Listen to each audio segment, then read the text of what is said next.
Salut tout le monde, bienvenue sur teslastuce.com. Alors aujourd'hui, je vais vous parler de la possibilité de protéger les jantes de la Tesla.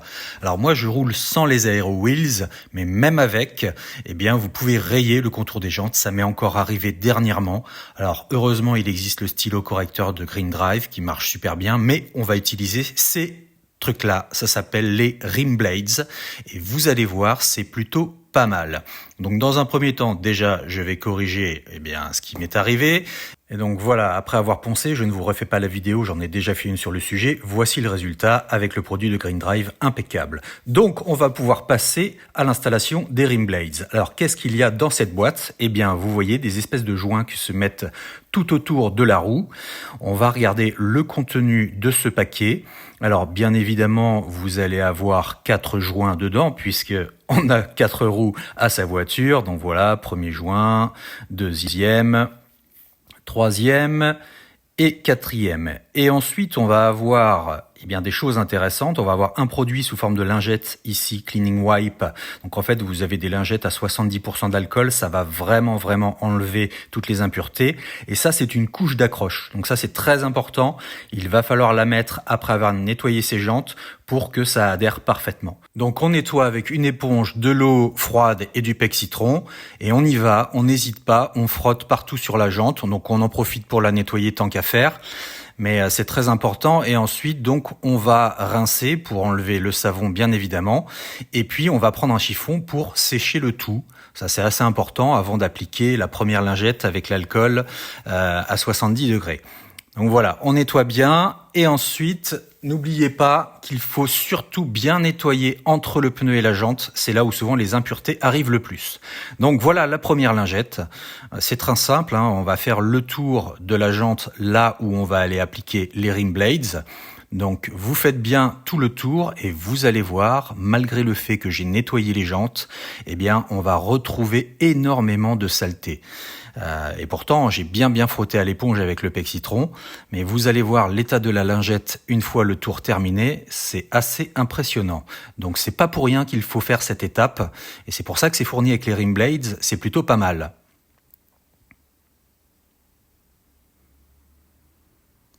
Donc vous avez vu un peu le résultat.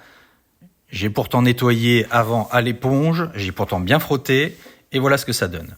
Deuxième étape, la lingette de couche d'accroche. Alors ça, c'est très important parce que ça va permettre au ruban adhésif 3M d'encore mieux coller sur vos jantes. Donc là, on nous conseille d'ailleurs de mettre des gants. Je ne l'ai pas fait, mais si vous avez la peau sensible, ça peut irriter la peau. Donc si c'est le cas, vous mettez des gants parce que c'est quand même un produit qui est un petit peu abrasif. Et voilà, vous faites le tour également. Alors vous allez voir encore une fois l'état de la lingette à la fin. Elle récupère encore des impuretés, c'est assez incroyable. Voilà, donc on fait bien le tour et vous voyez ce que ça donne. C'est assez impressionnant. Donc ça, cette couche, vous allez la laisser entre 1 et 5 minutes. Et ensuite, vous allez vous munir d'une paire de ciseaux et d'un crayon. On va voir ça tout à l'heure. Donc vous voyez, on a une espèce de petite accroche qui va se poser juste au-dessus de la jante. Et donc, on va enlever la partie qui permet de coller. Et je vous conseille de ne pas l'enlever jusqu'au bout, parce que sinon ça va toucher par terre, vous allez avoir des impuretés qui vont se coller sur le double face. Donc voilà, vous allez enlever au fur et à mesure. Et voilà, alors ça colle très bien, parce que au bout de 5 minutes de couche d'accroche, quand vous commencez à le mettre, déjà on sent que l'adhérence est assez importante. Donc vous prenez votre temps. Évidemment, je passe encore ce passage-là en accéléré. J'ai été beaucoup plus lent pour le faire. Mais voilà, vous faites tout le tour de la roue tranquillement. Et vous allez voir que comme c'est fourni pour aller jusqu'à 22 pouces au niveau des jantes, vous allez avoir une partie qui va dépasser, une partie trop grande. Et c'est tout à fait normal. Et c'est pour ça que je vous ai parlé de la paire de ciseaux et du crayon à papier, puisqu'on va aller faire une petite marque à l'endroit où l'on va couper. Donc voilà, là j'arrive au bout, vous voyez, il me reste une certaine longueur, j'ai des roues en 18 pouces. Voilà, donc là je fais une petite marque avec mon crayon à papier, et je vais aller tout simplement avec une paire de ciseaux couper au bon endroit, de manière à ce que la jointure soit parfaite pour le contour de ma roue. Voilà, donc là après vous appuyez bien. Voilà, on essaye de bien joindre les deux bouts. Voilà, vous pouvez appuyer un petit peu au-dessus. Et le résultat va être plutôt pas mal. Voilà. Alors évidemment, on voit un petit peu l'endroit, la démarcation, mais c'est normal, on ne peut pas vraiment faire autrement. Mais très clairement, là, vous voyez, vous allez devoir un petit peu peut-être ajuster en appuyant avec le pouce pour remonter un peu au-dessus de la jante. Voilà, donc faites-le tant que ça n'adhère pas complètement, puisque là, on va maintenant, vous voyez, appuyer tout autour de la jante pour bien faire en sorte que l'adhésif 3M colle à la couche d'accroche. Et là, il est conseillé après, en fait, pendant 24 heures de préférence, de ne pas rouler avec sa voiture. Donc là, vous voyez, on a vraiment le contour de la jante qui est clairement protégé et si on bute un trottoir, eh bien, ça ne rayera plus la jante. C'est le caoutchouc protecteur qui prendra. Donc, là, vous voyez, cette partie-là, vous pouvez la jeter, puisqu'en fait, on n'en a plus besoin et ça ne vous servira pas pour faire une autre roue. Alors évidemment, on va continuer sur toutes les autres roues. Alors je ne vais pas vous montrer les 4 roues en accéléré, ça n'aurait pas d'intérêt. Mais voilà, petite piqûre de rappel.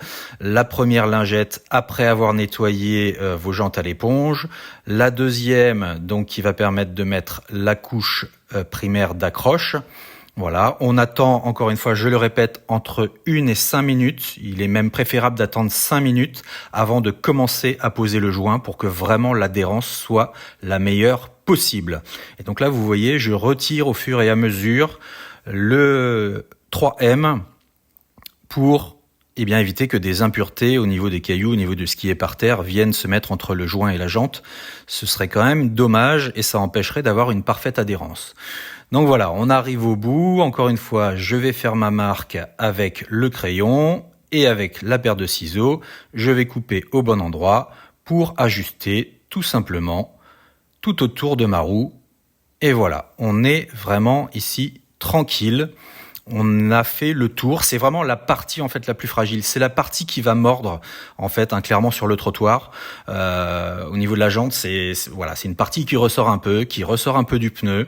Et donc fatalement, quand on s'approche d'un trottoir, c'est fatal. Voilà. Donc après, il est préférable de ne pas conduire pendant 24 heures.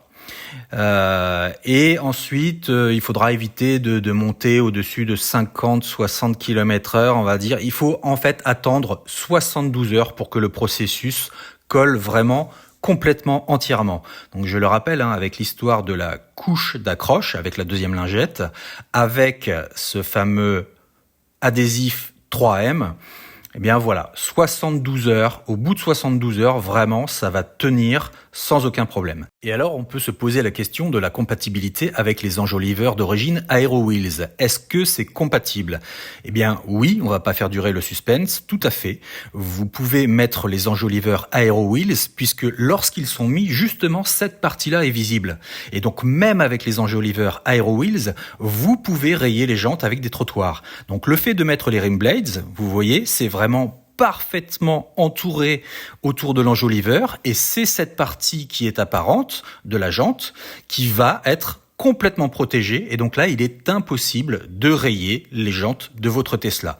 Donc vous voyez, ça fait vraiment le tour pile poil et là on est tranquille. Donc évidemment si vous utilisez les enjoliveurs, eux risquent d'être rayés et là je n'ai pas vraiment de solution. Allez, à plus sur Tesla Astuce.